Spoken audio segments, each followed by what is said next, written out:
ഇന്നൊരു Saturday morning 10 മണിയായി കഴിഞ്ഞിട്ടുണ്ട്. സ്ഥലം കൊച്ചിയാണ്. ഞാൻ പോകുന്നത് വൈപ്പിനിലേക്ക് മീൻ വാങ്ങാനെന്ന ലക്ഷ്യത്തോടെ. കുറേ പാലങ്ങൾ കയറി വേണം പോവാനായിട്ട്. ഹൈക്കോടതി ജംഗ്ഷൻ കഴിഞ്ഞ് മൊത്തം 4 പാലങ്ങൾ, അതിലൊന്ന് ഫ്ലൈ ഓവറാണ്, ഒരു നീണ്ടൊരു ഫ്ലൈ ഓവർ.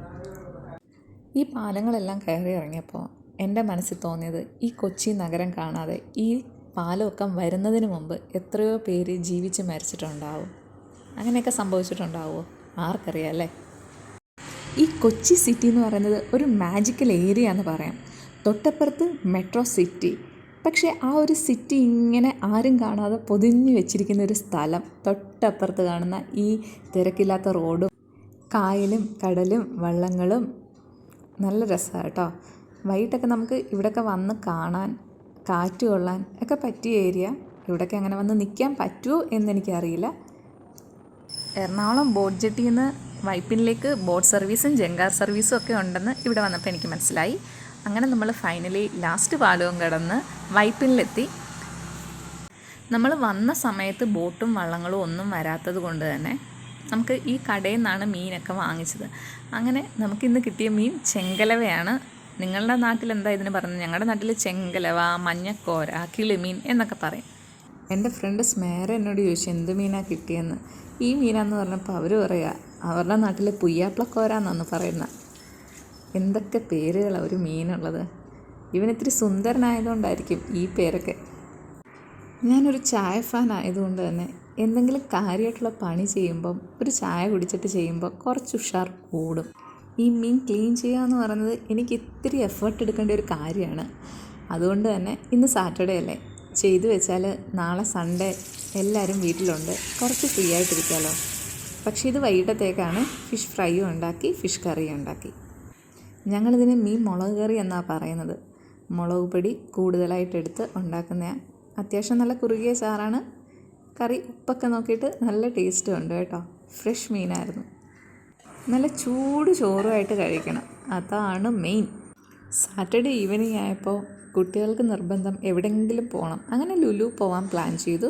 അപ്പോൾ ഈ കാണിക്കുന്ന എന്താണെന്നറിയോ? നമ്മൾ ഷീമാട്ടിയിലെ പർച്ചേസ് വീഡിയോ കാണിച്ചായിരുന്നല്ലോ. എല്ലാവരും ചോദിച്ചു ഏതാ എടുത്തതെന്ന്. അപ്പോൾ ഈ ഒരു കുർത്തി പാൻറ് സെറ്റാണ് എടുത്തത്. എനിക്ക് അത്യാവശ്യം ഇഷ്ടപ്പെട്ട കളറാണ്. ഞാനിപ്പോൾ എവിടെ പോയാലും ഈ ഒരു കളറിലാണ് കൈ വയ്ക്കുന്നത്. മുൻപത്തെ ഏതോ ഒരു വീഡിയോയിൽ ഞാൻ പറഞ്ഞിട്ടുണ്ട്, കുട്ടികളായാൽ പിന്നെ അവരെ റെഡിയാക്കിയിട്ട് വേണം എനിക്കൊരുങ്ങാനെന്ന്.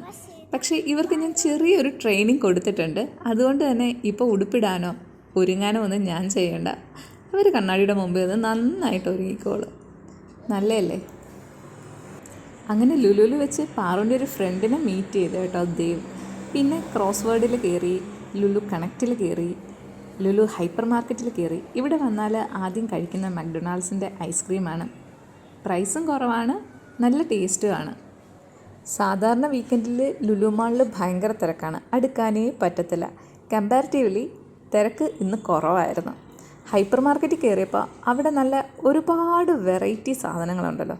അപ്പോൾ അതിൽ കുറച്ച് സാധനങ്ങൾ വാങ്ങിച്ചു. നേരെ ഫുഡ് കോർട്ടിൽ പോയി.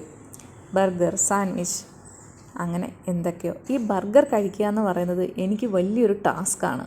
അത് ഒരുമിച്ച് എങ്ങനെ കഴിക്കും എന്ന് ഞാൻ എപ്പോഴും ആലോചിക്കാറുണ്ട് കേട്ടോ.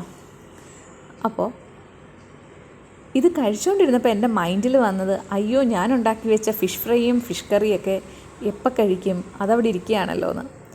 പിന്നെ വിചാരിച്ചു നാളെ സൺഡേ അല്ലേ, ഒന്നും ചെയ്യണ്ട, റെസ്റ്റ് എടുക്കാം, ഒരു വെജിറ്റബിൾ കറിയും കൂടെ ഉണ്ടാക്കിയാൽ മതിയല്ലോ, ഈസിയായി. ഇത് കഴിഞ്ഞ് നമ്മൾ നേരെ പോയത് ടർക്കിഷ് ഐസ്ക്രീമിൻ്റെ അവിടെയാണ്. പല വീഡിയോസിലും നമ്മൾ കണ്ടിട്ടുണ്ട് ഇങ്ങനെ കുട്ടികൾ ചാടിപ്പിടിക്കാൻ എങ്ങനെയൊക്കെ നോക്കിയിട്ടും പിടിക്കാൻ പറ്റാത്തൊരു ഐസ്ക്രീം. അപ്പോൾ മീക്ക് അത് ട്രൈ ചെയ്യണമെന്ന് നോക്കി അത് ട്രൈ ചെയ്യുകയാണ്. അവളുടെ ലക്ഷ്യം മൊത്തം ആ സ്റ്റിക്കാണ്. സ്റ്റിക്കിൽ പിടിച്ചിട്ട് കോൺ പിടിച്ചെടുക്കുക എന്നാണ് അവളുടെ ഇത്. അങ്ങനെ ഇടയ്ക്കെപ്പോഴും അവൾക്കത് കിട്ടി. പക്ഷേ ഐസ്ക്രീം എപ്പോഴും അയാളുടെ കയ്യിൽ തന്നെയാണ്. എന്തായാലും ഫണ്ണായിരുന്നു. ഒരു 10:30 ആയപ്പം നമുക്ക് ലുലു മതിയായി. നമ്മൾ നേരെ പോയത് കലൂർ സ്റ്റേഡിയത്തിലേക്കാണ്, ജവഹർലാൽ നെഹ്റു സ്റ്റേഡിയം. ഇവിടെ ഒരു 12:30, 1 മണി അങ്ങനെ ടൈമിംഗ് ഒന്നുമില്ല കേട്ടോ. എപ്പോഴും ഓണാണ് ഈ സ്ഥലം. നിറയെ ആൾക്കാരും. നമുക്കിവിടുന്ന് ഒരു കടയിൽ ചായ കുടിക്കാൻ കയറി. നല്ല ചായ, പറയാതിരിക്കാൻ വയ്യ കേട്ടോ. ഇവിടുത്തെ റെസ്റ്റോറൻ്റ് എല്ലാം ഫുൾ ആൾക്കാരിരിക്കുകയാണ്, കഴിക്കുകയാണ്. കുറേ പേര് നടക്കാനുണ്ട്. വൈകുന്നേരങ്ങളിൽ വന്നാൽ ഏറ്റവും കൂടുതൽ കാണുന്നത് സ്വന്തം ആരോഗ്യം ശ്രദ്ധിക്കുന്ന കുറച്ച് ആൾക്കാരെയാണ്. നല്ല കൈ വീശി നടക്കാനും സ്റ്റേഡിയത്തിന് ചുറ്റും ഓടാനും ഒക്കെ ഒരുപാട് പേരുണ്ട്.